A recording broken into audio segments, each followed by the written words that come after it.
Hello friends, જય શ્રી કૃષ્ણ.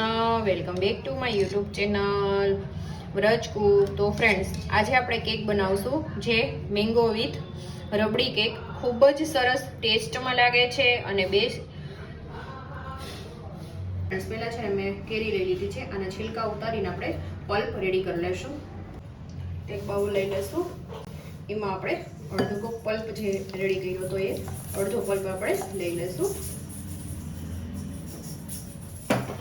ચમચી જેટલું આપણે તેલ એડ કરશું. આમાં ઘી કે તેલ તમે તમારી મનપસંદ તમે લઈ શકો છો.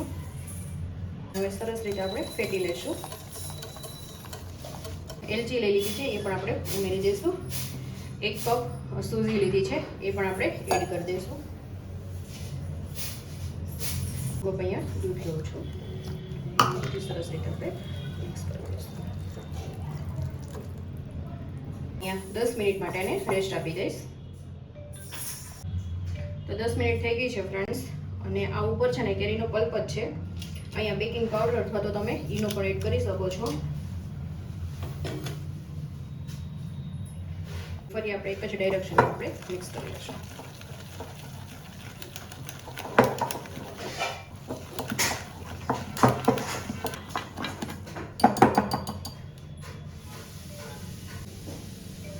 અને અહીંયા મેં કેક ટીન લઈ લીધું છે, એમાં આપણે એડ કરી દઈશું.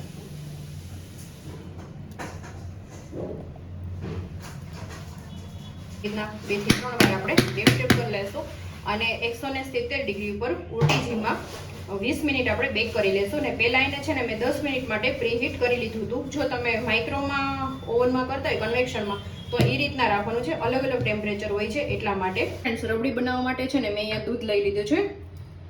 એમાં આપણે 1/4 કપ આપણે મિલ્ક પાવડર એડ કરશું. ચપટી જેટલું કેસર એડ કરી દઈશું. 1/4 કપ અહીંયા ખાંડ પણ લઉં છું અને સરસ રીતે મિક્સ કરીને આપણે ઉકાળી લેશું. અહીંયા કેક પણ બની ગઈ છે. જો ચપ્પુ કાઢીને આપણે જોઈ લો ને એકદમ સરસ ચોખ્ખું નીકળે છે, એટલે આપણે કેક પણ એકદમ સરસ રીતે રેડી થઈ ગઈ છે. હવે આને અનમોલ્ડ કરી લેશું. અહીંયા આપણી કેક પણ રેડી થઈ ગઈ છે અને રબડી પણ રેડી થઈ ગઈ છે ફ્રેન્ડ્સ. અને કેકને છે ને આવી રીતના આપણે ઉપરથી આપણે ચપ્પુથી આપણે કરી લેવાનું છે કે જેથી રબડી કરીએ ને એ અંદરથી આપણે વ્યવસ્થિત રીતે ઉતરી જાય. અને ફ્રેન્ડ્સ, આ પલ્પ આપણે અલગથી રાખ્યો હતો એ આપણે એડ કરી દઈશું જે રબડીમાં અને સરસ રીતે આપણે મિક્સ કરી દઈશું. તો ફ્રેન્ડ્સ, અહીંયા આપણે કેકની ઉપર રબડી કરી દઈશું.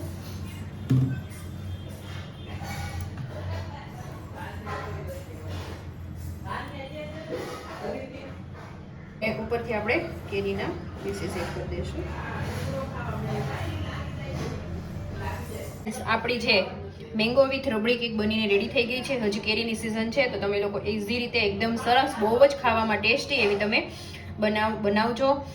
તો આઈ હોપ કે આજનો વિડીયો તમને પસંદ આવશે ફ્રેન્ડ્સ. વિડીયો થોડો પણ પસંદ આવ્યો હોય તો ચેનલને લાઇક, શેર અને સબસ્ક્રાઇબ કરવાનું બિલકુલ ભૂલતા નહીં.